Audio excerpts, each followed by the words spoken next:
اور جو لوگ ملوث ہیں ان کی جو شہادت ان کی موجود ہے، ان کی زیادہ دیر بھی نہیں لگے گی ان کے بارے میں تو فیصلے ہو جائیں گے۔ پھر جیسے جن لوگوں کے بارے میں شہادتیں ٹیکنالوجی دے رہی ہے وہ بھی جلد سزا پا جائیں گے۔ کہ پاکستان کی سیاسی زندگی میں یہ پہلا ایسا واقعہ ہوا ہے کہ ایک سیاسی جماعت جو اپنے آپ کو کراتی تھی اس کا فاشسٹ رویہ اس حد تک ہو چکا تھا کہ اس نے اسٹیبلشمنٹ پر بھی حملے کرنے سے گریز نہیں کیا۔ اس بارے میں عام لوگوں کا تاثر یہ ہے کہ پاکستان کو بھی کچھ لوگ سوڈان بنانا چاہتے تھے، پاکستان کو بھی لوگ کچھ شام بنانا چاہتے تھے، پاکستان کو لوگ لیبیا بنانا چاہتے تھے کہ یہاں آپس میں لوگ لڑتے رہے، اور پھر پاکستان کے نیوکلیر پروگرام پر نظر بد جن کی ہے وہ اس پہ قبضہ کرنا چاہتے تھے، لیکن یہ ساری سازش ناکام ہو گئی۔ ہماری مسلح افواج نے 9 مئی کو رد عمل کا اظہار نہ کر کے بڑی عقل مندی کا ثبوت دیا۔ میں سلام پیش کرتا ہوں army chief general Asim Munir کو کہ انہوں نے بڑے صبر عمل کا مظاہرہ کیا، لیکن صبر عمل تو اسی دن تھا، اس کے بعد پھر اب کارروائی بھی ہوئی۔ فوجی قیادت نے فیصلے کر لیے ہیں، ان پر عمل درآمد ہو رہا ہے، اور وہ میں کہتا ہوں کہ یہ لوگ گالیاں دیتے ہیں، پاکستان سے باہر بیٹھے ہوئے یوتھیا جو ہیں فوج کی قیادت کو جو گالیاں دیتے ہیں، یہ جو لفظ استعمال کرتے ہیں وہ ہم لفظ یہاں استعمال بھی نہیں کرنا چاہتے، ان کو سبق سکھایا جائے۔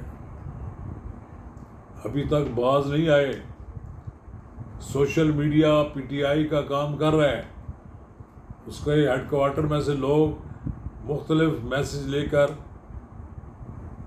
پوسٹ کر رہے ہیں، پتہ نہیں کہاں سوئے ہوئے ہیں ہمارے سوشل میڈیا کو کنٹرول کرنے والے ادارے۔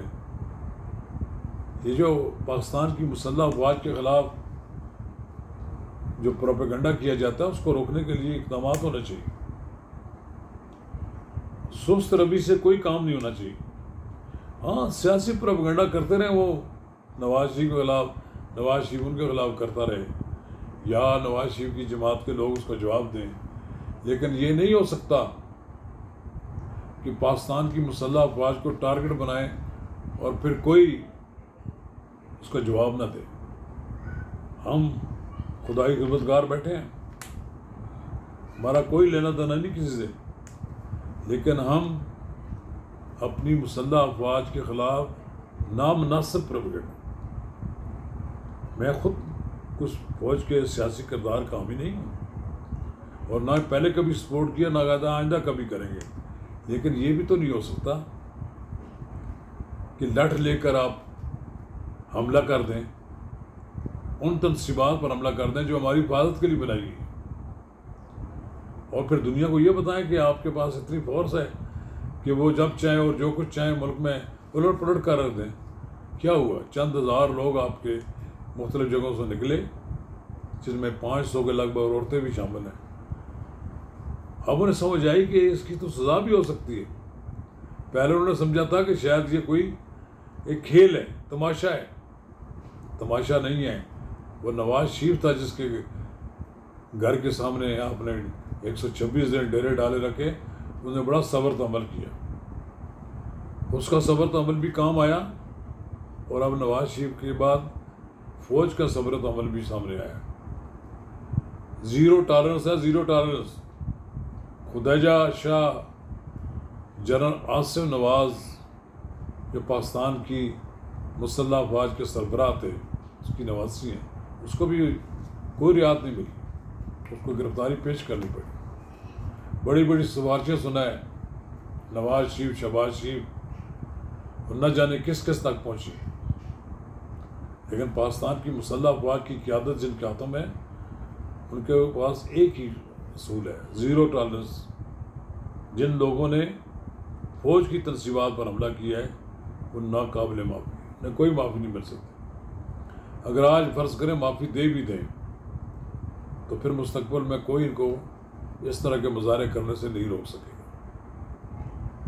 یہ وہ وقت ہے خان صاحب، آپ کے لیے بھی بڑا مشکل وقت ہے۔ اس لیے کہتے ہیں نا، آپ سیاستدان ہوتے تو اپنی سیاسی قوت کو اس آگ میں نہ جھونکتے، آپ اپنی تمام اپنے رہنماؤں کو یہ آرڈر کرتے کہ سٹ ڈاؤن کریں اور کوئی ایسا کام نہ کریں جس سے امن و امان کو خطرہ ہو، کچھ ہو، پرسکون پرامن گزارا کریں۔ لیکن آپ نے تو اپنا گھر جلا دیا۔ چلیے اب آپ برداشت کریں، پتہ نہیں کتنے سال لگیں گے آپ کو سنبھلنے میں، یا سنبھلتے سنبھلتے آپ کی سیاست ہی ختم ہو جائے گی۔ شکریہ۔